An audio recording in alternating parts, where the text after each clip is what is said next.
Welcome, my friends, to the world of HeroQuest, a place unlike any other. For over 30 years, there was a hole on the shelves of North American collectors.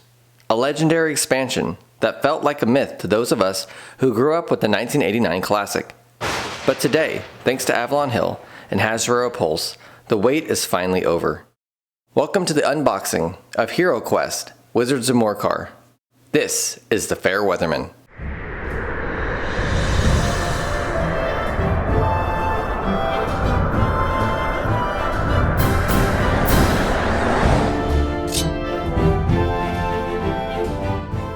Welcome back to the channel.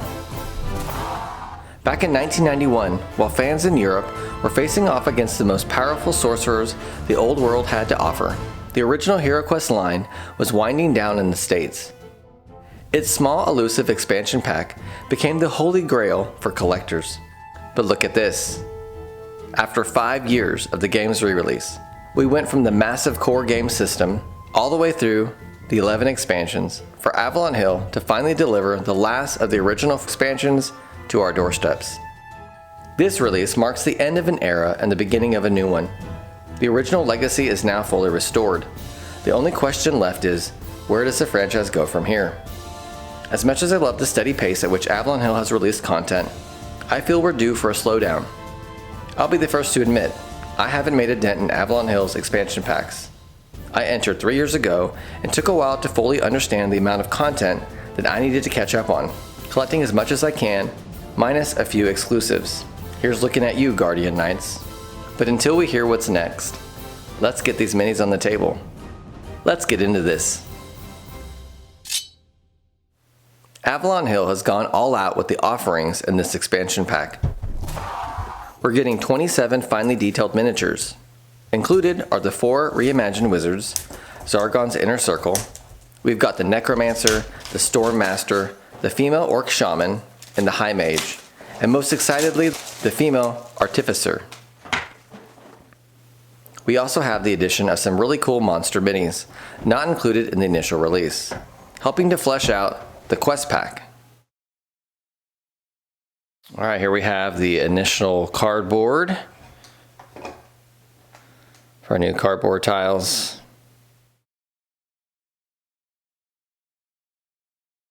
I really like the magic reference chart. Throwback to the original right here. I'm glad that they found a way to include this in the box. We also have some new tiles here. And these all are going to pop out relatively easy. There's no point in keeping them together here since we're going to play this. I will say the cardboard doesn't feel as thick as the original release. Maybe the budget cuts have cut back on the thickness of the card.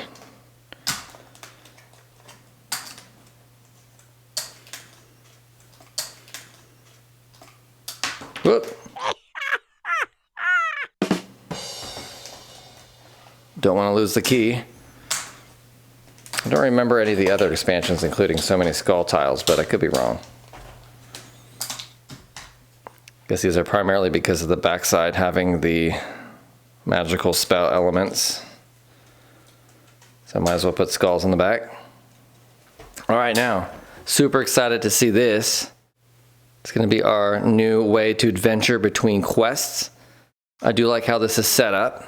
It's not super large, but large enough to include our miniatures to drop in to these parts of town.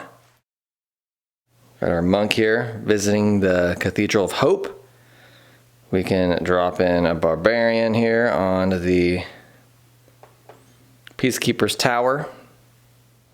Really nice. I like the artwork. Very cool looking town here.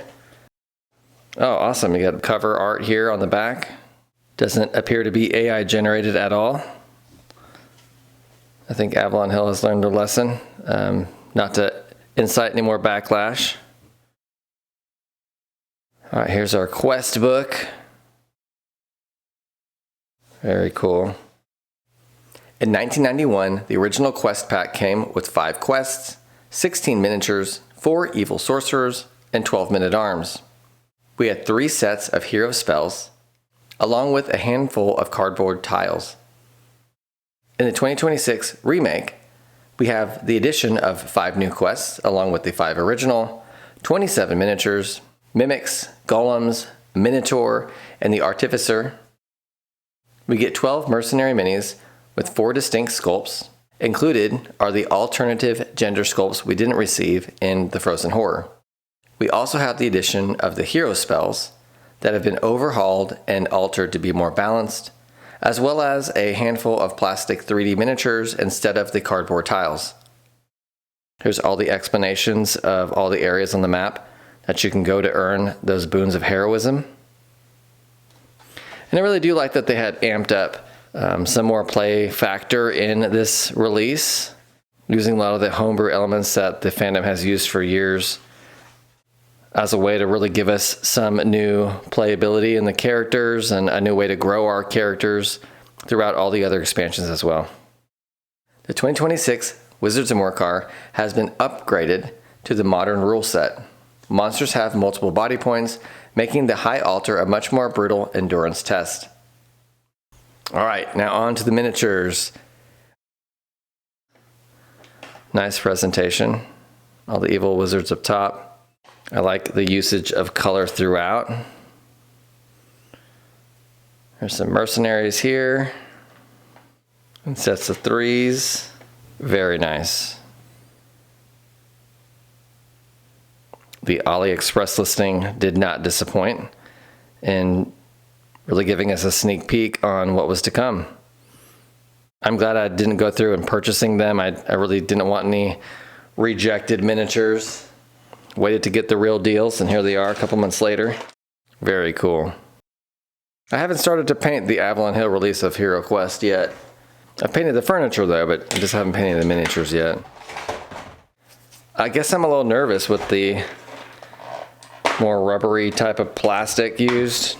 I've heard a lot of people have struggled with finding the right primer, not feeling like they're going to be left sticky. I do like the use of purple in this edition.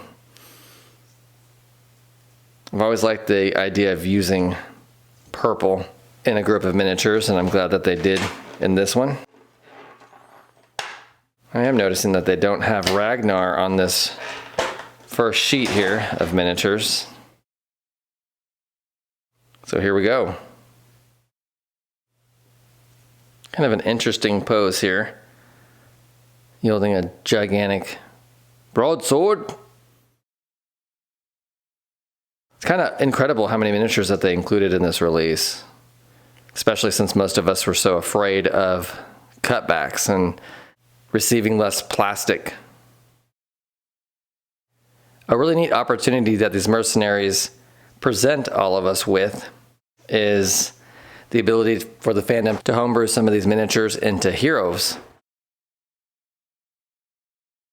I know I talked in my last video about possibly scaling back the amount of homebrew that I'm choosing to use in gameplay. I think to clarify, I think I'm just trying to scale back the amount of homebrew that's going to change the mechanics of the game. Adding stuff like hero characters, yeah, you can argue does, but you're still playing HeroQuest. I didn't want to get to a point where I feel like I'm playing a different game. I'm no longer enjoying HeroQuest for the simplicity that it is.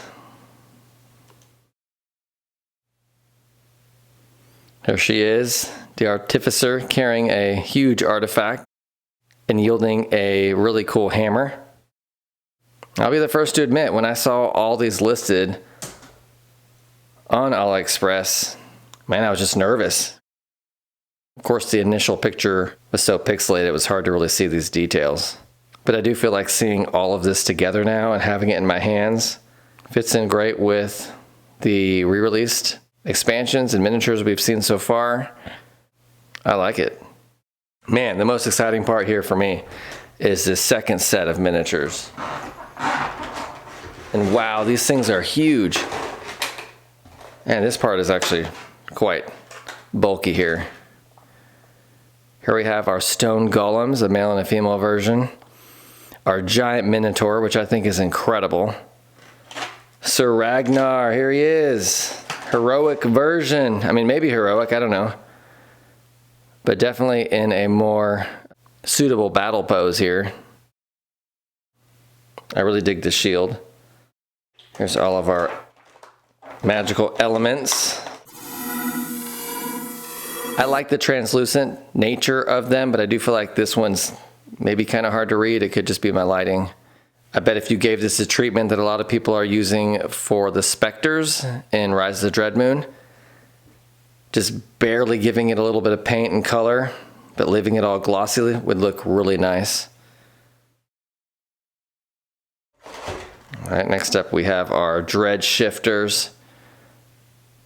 These are really cool. And let's compare them to the size of doors found in the initial game's release. So here we have the door in the initial game system. It's about the same size. Of course, it's on a stand, but a few minor changes.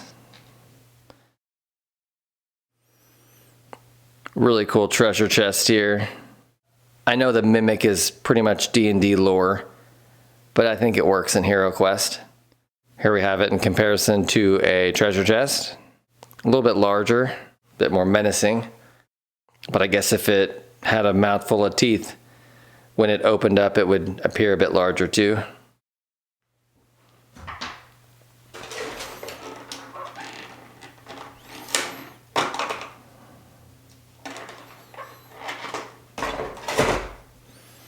Wow, this female with the extended sword here is quite massive.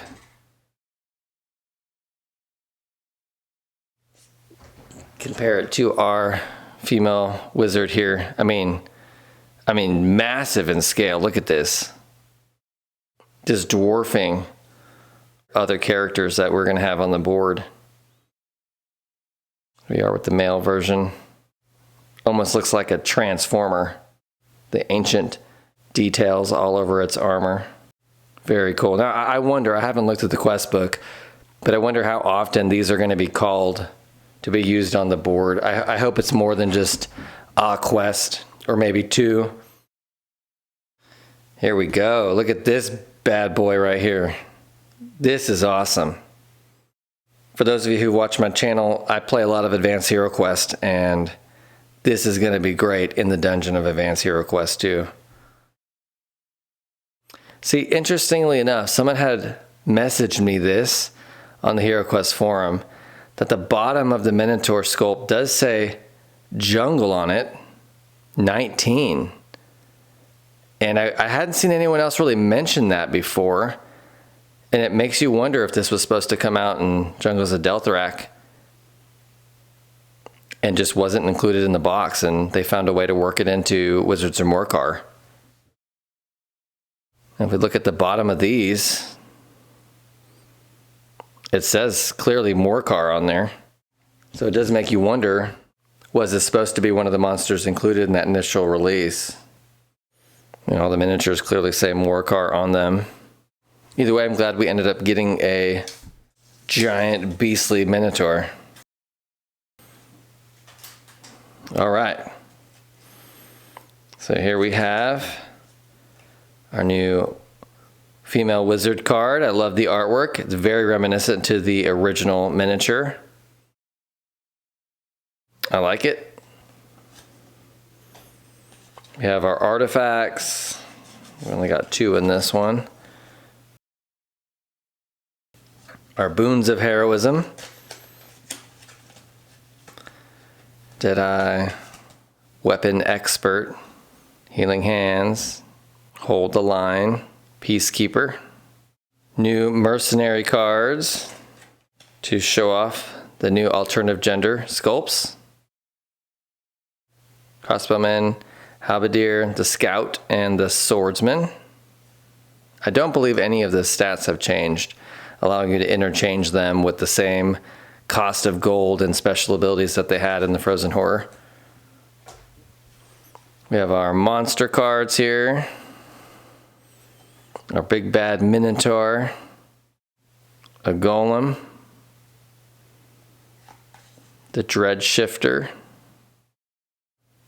And Sir Ragnar. Very cool. I really hope that they do something awesome with his storyline in this one. I've been a huge proponent of fleshing out that character.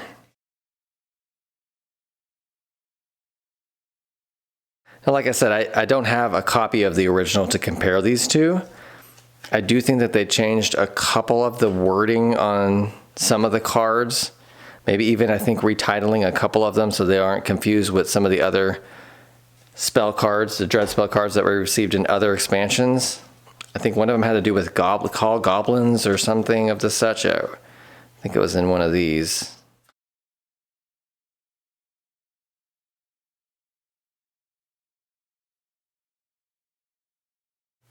Yeah, call goblins. I think this might have been originally called something else. Or maybe they call orcs. Necromancer spells.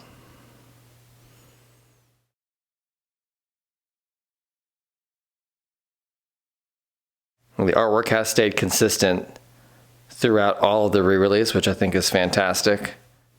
I love the original artwork, but I do feel like it's been nice to not have, you know, a complete change from expansion to expansion in the art style. Of course, we got the holographic cards in the Crypt of Perpetual Darkness that I wasn't a huge fan of, but it is what it is. And now we have our Artificer spells. There's 6, I believe. Oh. Summon Dread Shifter, so here's where we're going to utilize those Dread Shifter minis.